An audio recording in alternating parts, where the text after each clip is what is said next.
Welcome back to the Dean Obeidallah Show. Right now, very happy to have back on the show Angela Alsobrooks, the county executive, Prince George County, a former state attorney. The time she was on before, she was running for the Democratic nomination for the U.S. Senate. Now she is the Democratic nominee for the U.S. Senate to take on and defeat Larry Hogan come November 5th. Angela, Executive Alsobrooks, nice to see you, my friend. Thanks so much for being back on. Oh my gosh, so great to see you. Thank you so much for having me on the show today. I'm really excited to be here. And we were happy to have you on the primary. I know you were concerned at the time that your opponent was throwing around unlimited amounts of money, to be blunt, but people power won it. What can you share from the success of the primary, that you had someone who had a lot more money, but you had apparently the people on your side? Yeah, so the voters do deserve all the credit. The voters who were so engaged in our primary race, who showed up again and again, who gave us the opportunity to talk not only about a bright future, but to talk about a vision we have for the way that our families will progress. And so in that race, the people did have their final say, and the people were stronger than money. And so what we now know is you can't buy elections. At least, like we said, money won't buy you love, and it apparently can't buy you Maryland. And so we are, because of that, here in a general election, very excited to move forward in it and continuing to talk to Marylanders everywhere we can find them. And as you go around the state now, I know we talked last time during the primary, but as you travel the state, and we're less than about 95 days to the election, what are the key issues people are bringing up to you? The economic opportunity is the number one issue I have heard no matter where I've gone. People who, like my family, I grew up in a working class family with a mom who was a receptionist and a father who was a newspaper delivery person and a car salesman. And they want for their children exactly what we all want for ours, for them to live in places that are safe and affordable, to be able to afford to buy a home at some point. They want their children to live at least as well as they have, to be able to afford the cost of prescription drugs. These are the issues I'm hearing, are kitchen table issues, the concern around growing jobs and income. But I'm also hearing about a woman's right to choose. This election is about the future, and it's also about preserving our freedoms. And the freedom to have privacy and to make decisions about your own body, your reproductive choices, is core to who we are as humans. And I have to tell you that this issue is not only one of concern to women. I'm hearing fathers and grandfathers and others say that they are also concerned about their daughters. And they recognize that this election is about the 51st vote. It is which party will be empowered to control the agenda of our country in the Senate. And they recognize the power of maintaining the majority in the Senate of the United States, how it affects all of these issues. I've had numerous fathers call up and talk about concerns for their daughter having reproductive freedom and just viewed as an equal citizen in our nation, because in these red states where they've taken away the right, women do have less rights, fewer rights than they had before. And Donald Trump is proud that he did that. But going back to the economic issue for a second. So what do you tell them? Because there's no easy answer. We know that. It's not like, okay, I can pass one piece of legislation and address that, we're done. It's not like codifying Roe v. Wade. When people talk about economic issues, what's the approach to address those? Well, you know what? Fortunately, I have a record to discuss. I serve now as an executive in a county where under my administration, we grew more small businesses than any county in the state. So I have a real record of being able to bring back important dollars from the federal government, infrastructure dollars, where we have invested in roads, invested around transit, and we have used those dollars to be able to grow economic opportunity. That's what I'm going to do all across the state. I was a part of a team that brought back the national FBI headquarters to the state of Maryland. Bringing with it will come cybersecurity and technology jobs for our children. Been able to also secure, along with Senator Van Hollen and Senator Cardin, critical dollars to invest along the new Carrollton Metro, where we brought about $100 million in new investment in just the last 2 years. So this is what I talk to voters about, is that my experience and really delivering for Maryland is what I will take with me to the Senate, where I understand the practical impact. It's not just understanding policy, it's what the practical impact is and how to convert those dollars into real infrastructure. That's what I know how to do. That's great. And it's a great history to have to show people real results, not just pie in the sky, like I'm going to do this or that. Here's what I've done already. Now we're going to do it on a national level. I'm chatting with Angela Alsobrooks, County Executive in Prince George County in Maryland, now U.S. Senate Democratic nominee. And so what about climate change? I mean, your state is a beautiful state. It's got a lot of water around it. So I imagine you've seen firsthand the impact of climate change. What do you want to see done in response to this? And how do we address it in a way that actually makes a difference? Well, we've all seen the impact of climate change. You know, I was out yesterday with a group of amazing students for the Tour to Save America's Democracy when we had searing temperatures. This is the hottest June recorded that's ever been recorded in the planet. Many of us walked out of our homes last summer and could smell smoke on our front steps.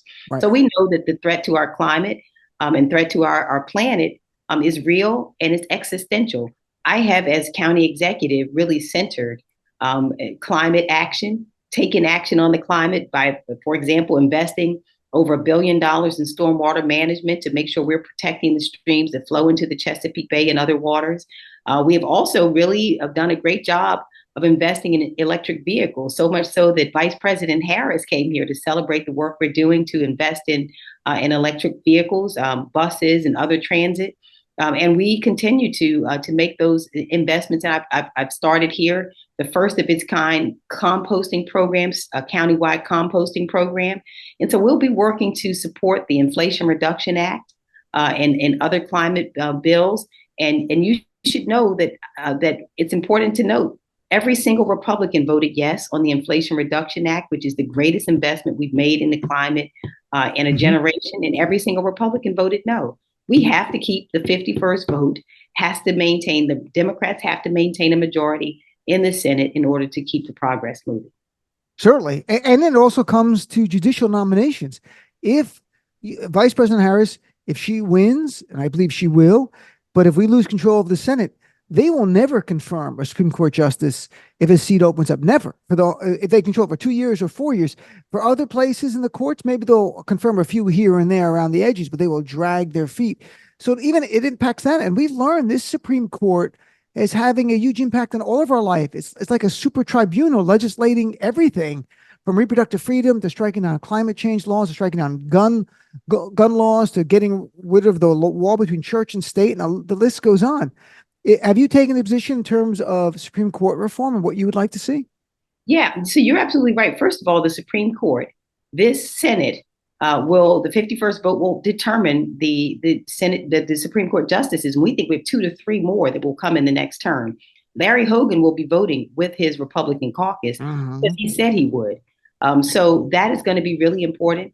And I agree with President Biden regarding the reforms that have to happen in our Supreme Court. Term limits, I absolutely agree with. I agree there have to be some ethics reforms that happen as well. And so this is going to be really important. And as you mentioned, it's not just the Supreme Court. The appellate level courts as well that will be confirmed through that Senate are ones that are making huge differences, affecting voting rights, affecting LGBTQ rights. This is a court that is intent on rolling back the rights and freedoms of everyday Americans. And I will be there to confirm justices who will protect a woman's right to choose and support it, and who will be also enacting very important legislation around voting rights and other issues. Yeah, and you mentioned voting rights, and again, the lower courts are having a big impact setting up cases to go to the Supreme Court. Just reporting, as you saw a short time ago, Washington Post, and not to get into the details of it too much, but the 11th Circuit is now going to make it even harder for plaintiffs to bring an action pursuant to the Voting Rights Act. They're doing all they can to gut that piece of legislation, and that's the right has long come from it. And I think they're going to come for the Civil Rights Act wherever they can as well as we go the future. So the judicial branch has never been more important, and the only way to have an impact is by winning the Senate and you defeating Larry Hogan. So what other contrast? I know there's a lot of contrast between you and Larry Hogan. Larry Hogan's the former governor of Maryland, where Westmore is now, who is I call him he's our buddy, even though I'm a Yankee fan and he likes the Orioles. We don't have to get into that now. But but what other contrast do you want voters to know about you as a senator versus Larry Hogan? Well, you know what? The issue of gun violence is one I think that is also core. When we realize, unfortunately, that the number one way that a child dies in America is at the hands of a gun. That gun violence is the number one killer of children. And so in this Senate, it's going to be important also to have a person in that seat who is interested in sensible gun legislation. We know that Larry Hogan received an A- rating from the NRA, Wow. and that he has a record where he refused to sign legislation that would have banned ghost guns, also vetoed legislation that would have imposed a waiting period on long guns in our state. And so, when we talk about the future of our children, these are some of the contrasts that are going to be important. He did not support paid and family sick leave. He vetoed legislation that would have authorized $15 an hour. So he has not been pro-family. He's not pro-labor. And so these are a number of other contrasts that are going to really be important. He has not been pro-choice in spite of his 11th hour conversion. He says now that he is, bless his heart, become pro-choice, even though he said he would not support the Women's Health Protection Act, that he would not vote in favor of it. And I can say one other big difference. I think a lived experience is also important. Mm-hmm. As a person who, I believe that the people who are closest to the pain are also closest to the solution. As a person who sat in courtrooms, watching people who were looking for second chances, who, in my estimation, in many cases, never had the first chance at investment in mental health care and addictions care. These are the things that are going to be really important, is to have people in the Senate who understand the lived experiences and the struggles of everyday hardworking people. Again, I'm the daughter of working class people, and the Senate is comprised of people, 60% of whom are millionaires. Mm-hmm. So I think we're going to need to have more and more people who reflect that. We also have in Maryland an all-male federal delegation. All 10 of our representatives, the 8 congressmen and 2 senators, are all men. We have no women as a part of our federal delegation. So I think centering also the lived experiences of all of us. I think that everybody should be able to look in the Senate and see themselves, of every race, gender, and background. I think it will make our country stronger and our policy stronger. And so this is an opportunity for us to also send people to the Senate who reflect all of our lived experiences. I agree 100%. People should see that. It incentivizes them and makes them have confidence in the system that someone's there that has lived their life experience. Senator Van Hollen is I've never had Senator Cardin on, who's leaving, but I've had Senator Van Hollen on many times. A big admirer of his work. He's a great activist. And also, I'm Muslim, and he's been a great activist with our community, being there, standing for our community and standing up against bigotry. And it's very important. So last thing, and right before we started, you mentioned Vice President Harris and the excitement going on. Now, she just wrapped up online, of course, the convention in a couple of weeks, the delegates needed. She now goes from presumptive nominee to the actual Democratic nominee. So history happened today. For the first time in American history, a female woman of color is now the Democratic nominee to be president of the United States. So what was your reaction? What's your reaction this last 2 weeks? Oh my gosh, it's been just ecstatic. I feel like the rest of the country. The euphoria that we feel is a real thing. And that euphoria, we have to stop and say how privileged we are to live in a country where our democracy is working. That is what we are witnessing firsthand. Our democracy is working, that we are nominating our country's first woman to be president is amazing. We had Hillary Clinton, who was nominated. I was ecstatic when she was nominated. And I'm ecstatic again. And I believe we're going to elect Kamala Harris as the president of our country. And it's very exciting, very exciting. It is. I was joking earlier that she's so good. She doesn't even need a vice president. She could be Kamala Harris president and vice president. And we'll see what happens. We'll find out who she picks over this weekend.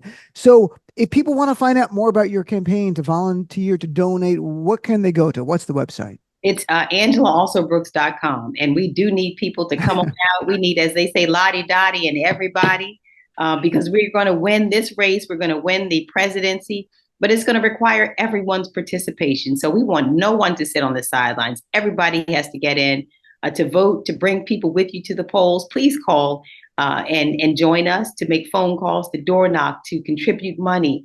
We need all of it. And I thank you again for having me. So I look forward to being invited back. Sure, of course. We'd love to have you on in the fall. Your race is one of the key Senate races. We can't take it for granted. Larry Hogan's formidable. He's a former governor. He's known. We've got to keep a blue Democratic seat blue, or we will lose. We will lose control of the Senate. If we lost Maryland, there's no way. I'm being practical. We can't hold the Senate. We've got to hold this seat. So it's one of the most important in the entire nation. So Executive Alsobrooks, I look forward to chatting with you. Hopefully we'll talk in September, October. We'll see how the campaign's going and what more we can do to help. Thank you so much, Dean. You take care. Have a great weekend.